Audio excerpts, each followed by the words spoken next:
బయట చూసే వాళ్ళకి హైదరాబాద్ వెలుగులు మాత్రమే కనిపిస్తాయి. కానీ ఆ వెలుగుల వెనక మాలాంటి ఎంతో మంది పడుతున్న కష్టాలు ఎవరికీ కనిపించవు. పెళ్ళైన నెల రోజులకే హైదరాబాద్‌కి వచ్చాను. చేతిలో పెద్ద కలలు, మనసులో ఎన్నో ఆశలు. కానీ ఇక్కడ జీవితం మాకు ఒక కొత్త పాఠం నేర్పించింది. నేను నా హస్బెండ్ ఇద్దరం డ్యూటీ చేస్తాం. బయట వాళ్ళకి సిటీ లైఫ్ చాలా బాగుంటుంది అనిపిస్తుంది. కానీ మా రోజులు మాకు మాత్రమే తెలుసు. వచ్చే సాలరీ మేమనుకున్నంత రాదు. వచ్చిన డబ్బులతో room rent, current bill, petrol, vegetables, కిరాణా సరుకులు, గ్యాస్, అప్పుడప్పుడు చికెన్, నా క్యాబ్ ఛార్జీలు ఇవన్నీ చూసుకొని కొంచెం సేవింగ్స్ కూడా చెయ్యాలి. ఇవన్నీ చేసినా బయట వాళ్ళకి మాత్రం ఇద్దరు డ్యూటీ చేస్తున్నారు, డబ్బులేం చేస్తున్నారు అనే మాట మాత్రం ప్రతిసారి వస్తూనే ఉంటుంది. ఇంటికి ఫోన్ చేయట్లేదు, పెళ్ళం ఉంటే చాలు, పెళ్ళం చెప్పినట్టు వింటాడు, పెళ్ళం మార్చేసింది, పెళ్ళైన దగ్గర నుంచి మారిపోయాడు అని అంటారు. కానీ ఇక్కడ మేము పడుతున్న బాధలు, కష్టాలు మాత్రం ఎవ్వరికీ తెలియదు. జీవితం ఎలా ఉంటుందంటే చాలామందికి తెలియదు.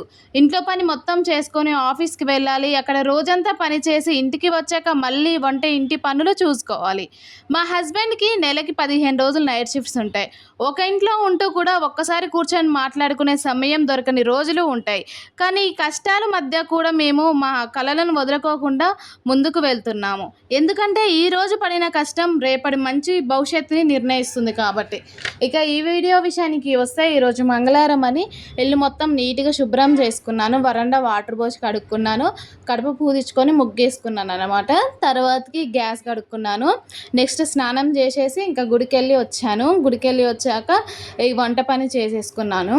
వంట పని కంప్లీట్ అయ్యాక బట్టలు ఉతికితే బట్టలు ఉతికేసాను. బట్టలు ఉతికేసి బస్ ఎక్కి వెళ్ళిపోవాలి శంషాబాద్కి. శంషాబాద్ నుంచి మళ్ళీ క్యాబ్ ఎక్కి ఎయిర్పోర్ట్కి వెళ్ళాలి. ఇదేమో ఆఫ్. సబ్స్క్రైబ్ చేయండి ప్లీజ్.